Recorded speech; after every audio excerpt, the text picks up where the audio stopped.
1인 미용실을 운영할 때 응. 가장 기본이 되어야 된다는 건 뭐라고 생각해? 제 시간에 열어서 제 시간에 닫는 거.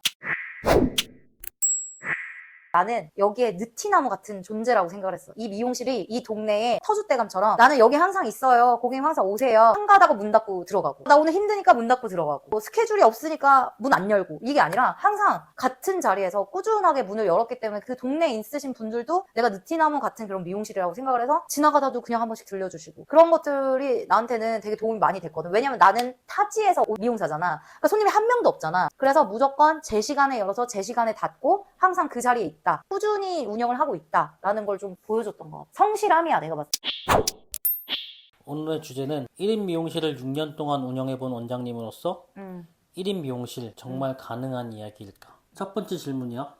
1인 미용실을 운영했을 때 1인 미용실로도 실제로 수익이 나는 구조라고 생각해?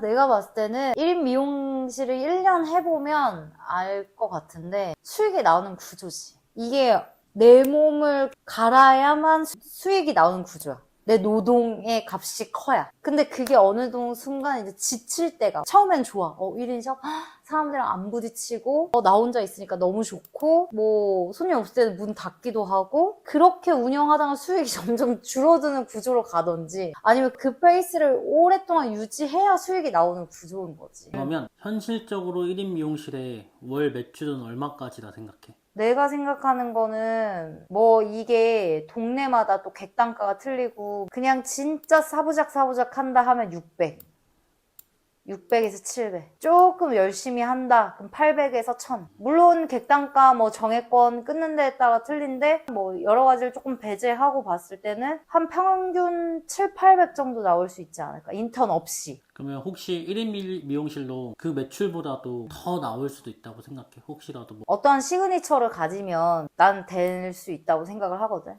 근데 그게 롱런 할 수 있는가가 좀 문제인 것 같아. 그 매출을 롱런 할 수 있을까, 혼자서. 그래서 아마 나는 현타 오지 않을까. 나는 현타 왔거든. 현타 왔어. 시그니처 20만 원짜리를 가지고 온다고 해도 그걸 가지고 매일 같은 시술을 반복한다고 했을 때 롱런 할 수 있을까? 시대는 변하고 계속 변하고 있는데 계속 그 스타일만 할까? 그거 아니거든. 계속 시그니처를 또 새로운 걸 또 발굴하고 또 해야 되거든. 좀 한계가 오지 않을까. 체력의 한계로 인해서. 그러면 경험이 없는 사람이 1인 미용실을 바로 오픈할 수 있을까? 나는 많이 봤어. 나는 이제 강원도 강릉이라서 많이 봤어. 그리고 내가 그런 사람들을 가르친 적도 있었어. 근데 나이가 한 40, 50대 되신 분들인데 미용실을 오픈하고 싶대. 그래서 나한테 커트만 배워서 가신 분도 오픈을 했어. 근데 내가 봤을 때는 경기가 안 좋으면 한 달에 줄이 한 3, 400 나온다고 했고, 3, 400이면 뭐 그냥 조그만 미용실 월세 내고 뭐 약값하고 그냥 한 200에서 250 남는다고 봐야지. 그런 분들이 차리기도 해. 많이 차려. 강원도는. 뭐 서울은 잘 모르겠는데 강원도는 동네 미용실들은 그렇게 해서 많이 차려. 염색방도 차리고. 미용을 한 번도 안 해봤던 사람이 자격증 따고 나서 미용실 오픈할 거야. 그래가지고 미용실 오픈한다고 했을 때 어떻게 될 거라 생각해? 미안한 말이지만 잘 안 돼.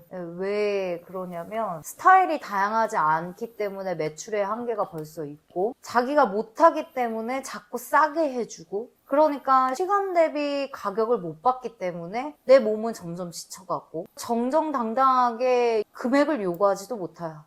그래서 두피를 해볼까? 염색방을 해볼까? 자꾸 그 미용실을 차렸는데 미용을 안 하고 다른 것들을 더 많이 하게 되는 상황이 오게 되는 것 같아. 그러니까 하나도 못하고, 하나를 못하는데 또 다른 걸 가져와서 또 잘한다? 아니, 또 못해. 그러니까 자꾸 뭘 배우다가 끝나. 그러니까 매출은 계속 더 올라갈 수 없는 느낌이야. 한계가 자꾸 보인다. 그러면 1인 미용실을 해봤잖아.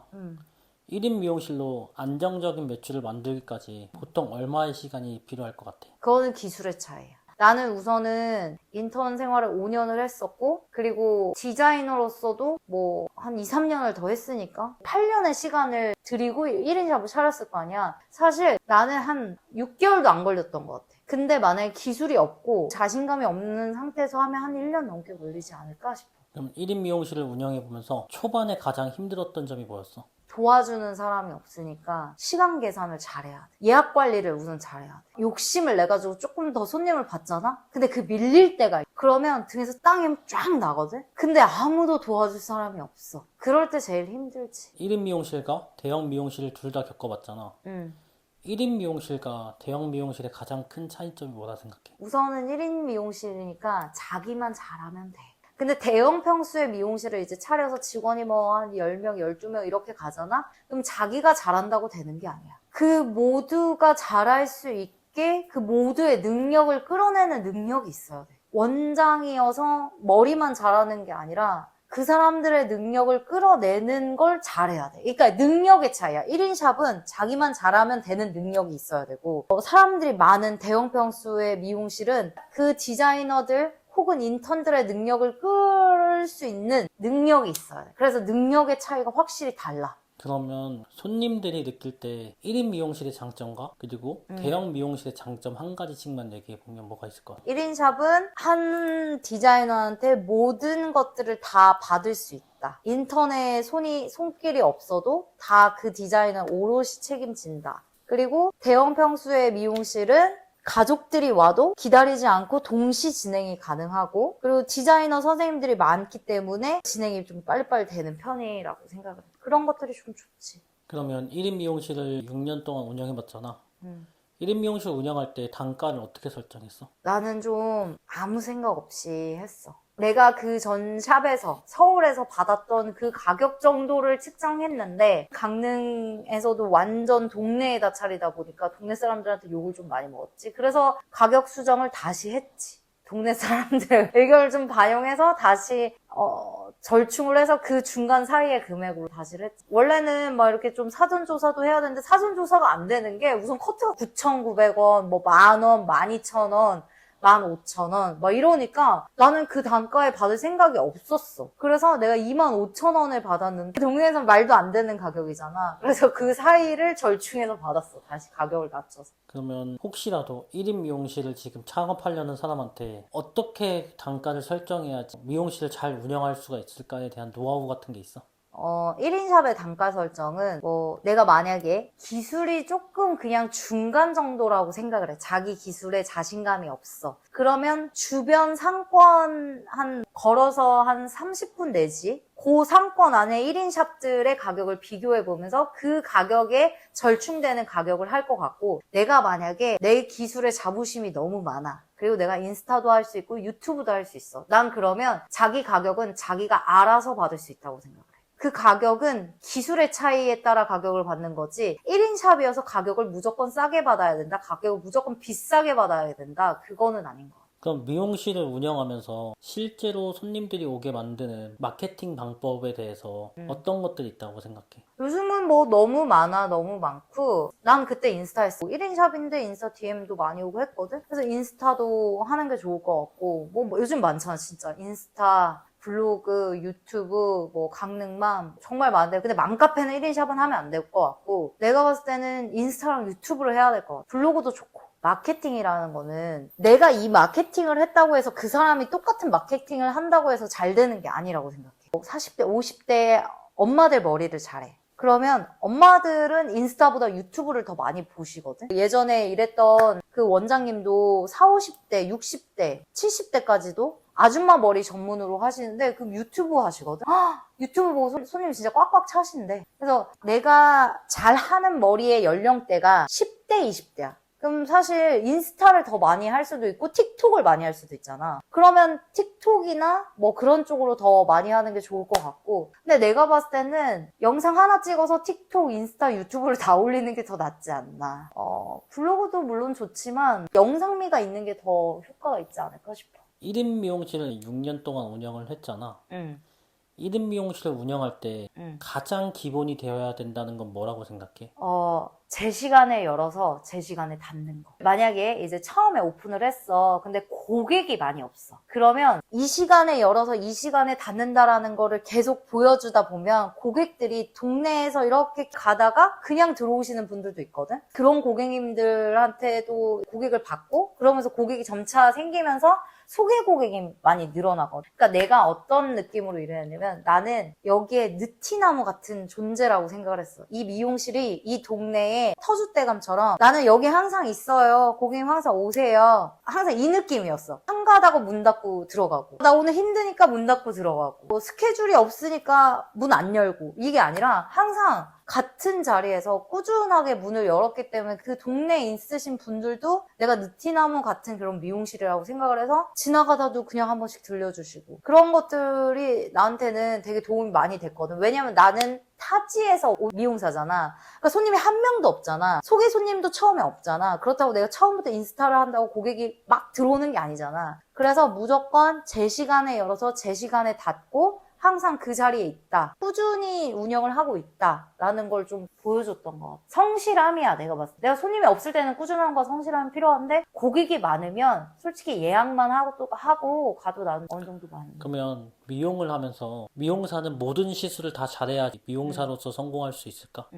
그것만은 아닌 것 같아. 요즘에는 뭐 발레아주, 염색, 뭐 그걸 잘하면은 그런 거랑 플러스 뭐 붙임머리. 뭐 이런 거를 객단가를 높게 가져가서 이렇게 하는 게 좋을 것 같아. 이게 시스템을 어떻게 가져갈지를 생각해야 돼. 내가 염색으로 가져갈 거다. 그럼 우선 객단가가 높잖아. 객단가가 높기 때문에 자주 문을 열진 않지만 딱 예약만 받을 수 있는. 내가 굳이 남자 커트 뭐 이런 거 하기 싫다. 그러면 딱 그런 것만 하고 혹은 내가 남자 미용실도 오픈해봐서 느낀 건데 남자 미용실도 꽤 괜찮아. 왜냐면 남자 미용실은 우선 경기가 안 파. 내가 남자 머리만 잘하고 싶어. 그럼 남자 머리만 잘해도 나는 괜찮다고 생각을 해. 혹시라도 본인이 자신 없는 시술이 있을 수 있잖아. 자신이 없는데 손님이 원하면 그걸 해주는 게 맞을까? 아, 요 고민, 맞아.